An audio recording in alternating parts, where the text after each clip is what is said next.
Excellencies, ladies and gentlemen, I'm pleased to greet the Sulaimani Forum and thank you for advancing dialogue on the complex challenges facing Iraq and the broader Middle East region.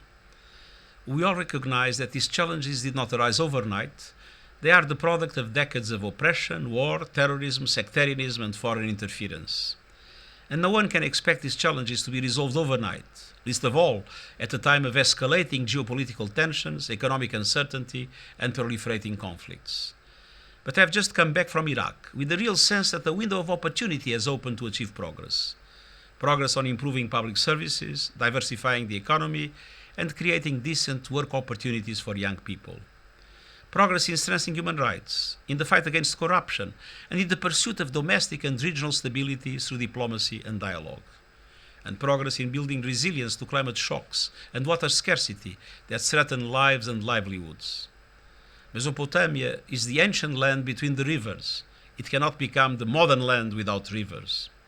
In all of this and more, national unity, regional cooperation, and multilateral action are essential. The United Nations is proud to continue to support Iraq in tackling the challenges of today and tomorrow. Together, let us keep working towards sustainable, inclusive solutions for the benefit of all people across Iraq and the wider Middle East. Thank you.